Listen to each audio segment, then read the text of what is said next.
Quinametzin, los antiguos gigantes que habitaron en México. Sé bienvenido a tu canal Megaforo. Iniciamos. Buenos días, amigos.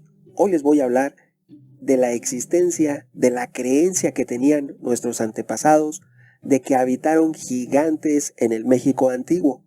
Esto es, en la mitología de las culturas que existían antes de la llegada de los españoles en México, en el actual México, nuestros antepasados creían en la existencia de gigantes. De hecho, cuando llegaron los conquistadores y pasaron por varias ciudades, les llamó la atención que existían huesos de gigantes. Había en varias poblaciones, entre ellas en Cholula. Sin embargo, se dice, según algunas fuentes posteriores a la época de la conquista, que si bien no se puede descartar que pudiesen darse casos de gigantismo o de enanismo causados por motivos genéticos y por otras causas, se dice que no se conocen casos de poblaciones enteras completas que todos sus habitantes fueran gigantes, lo cual puede entrar en contradicción con una verdad que es cierta. Si tú recuerdas, en la Patagonia habitó un pueblo llamado los Patagones, que eran todos de muy alta estatura. Efectivamente no eran gigantes de 3 metros, pero sí eran habitantes de más de 2 metros de estatura promedio, los Patagones. Ya bien entrado el siglo XX, fueron borrados del mapa por el gobierno de Argentina, no por los conquistadores ni a lo largo de la época colonial, sino ya por el gobierno independiente, el que surgió después de la independencia del Virreinato del Río de la Plata.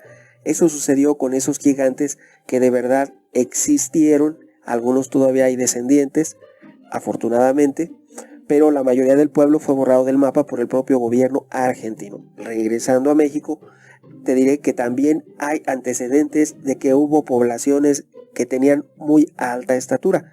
De muy alta estatura les hablamos de un promedio de 2 metros, no gigantes de 3 como quieren suponer algunas personas, pero en aquellos tiempos cuando la estatura promedio del mexicano era de 1,60, encontrar una persona de 2 metros era un gigante.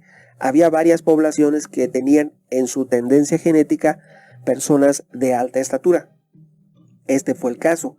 Te diré que uno de los primeros investigadores en poner en entredicho lo que había encontrado, los huesos de esos habitantes de gran estatura en México, fue el obispo Francisco Plancardi Navarrete, quien en su libro Prehistoria de México, que se publicó en 1923 en el siglo XX, señala que los huesos que vieron los conquistadores, que impactaron a los conquistadores, al mismo Cortés, cuando transitó por Tlaxcala y otras poblaciones, le mostraron huesos que él atribuyó a gigantes, pero eran humanos, eran seres humanos de un promedio de hasta 2 metros de estatura.